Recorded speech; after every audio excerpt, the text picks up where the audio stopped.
Ces 2 dernières années, le gouvernement israélien a essayé de réduire le nombre de travailleurs étrangers dans le pays. Dans de nombreux cas, cela signifie annuler le permis de travail de ces personnes. Mais certains travailleurs chinois vivant en Israël ne peuvent tout simplement pas être renvoyés en Chine. Ils risqueraient d'être enfermés dans des camps de travail et d'y subir torture et mauvais traitements en raison de leurs convictions spirituelles. Leur situation en Israël reste donc incertaine. Le gouvernement israélien pourrait expulser 3 pratiquants de Falun Gong chinois vivant en Israël malgré leur demande d'asile. Les pratiquants de Falun Gong demandent asile en Israël parce qu'ils sont persécutés par le régime et le Parti communiste chinois et encourent un risque réel s'ils retournent en Chine. En Chine, les personnes qui pratiquent le Falun Gong, une méthode spirituelle traditionnelle, risquent d'être emprisonnées sans aucune forme de procès, d'être torturées et de subir l'endoctrinement. Plus de 3300 cas de décès causés par la persécution ont été documentés. Ces 3 pratiquants de Falun Gong chinois vivent en Israël depuis 9 ans. En 2009, le gouvernement israélien a décidé d'annuler leur permis de travail suite à une décision globale de réduire le nombre de travailleurs étrangers dans le pays.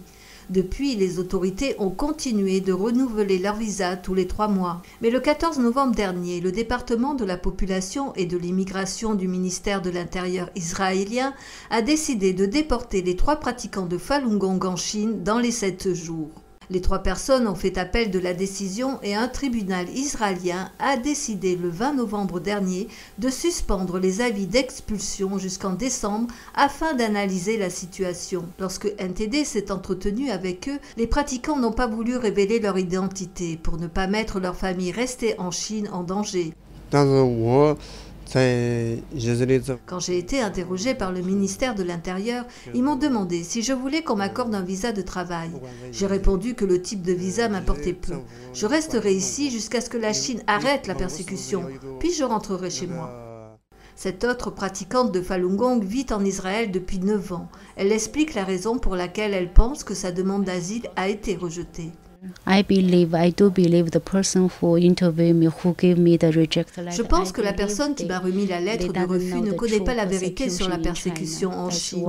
C'est la raison pour laquelle ils m'ont mis dans cette situation. Plusieurs fois, j'ai été devant l'ambassade de Chine pour appeler à mettre un terme à la persécution du Falun Gong en Chine. Ils ont donc beaucoup de photos. Ils nous connaissent. J'ai tellement peur de retourner en Chine et d'être persécutée. C'est pourquoi j'ai demandé le statut de réfugié.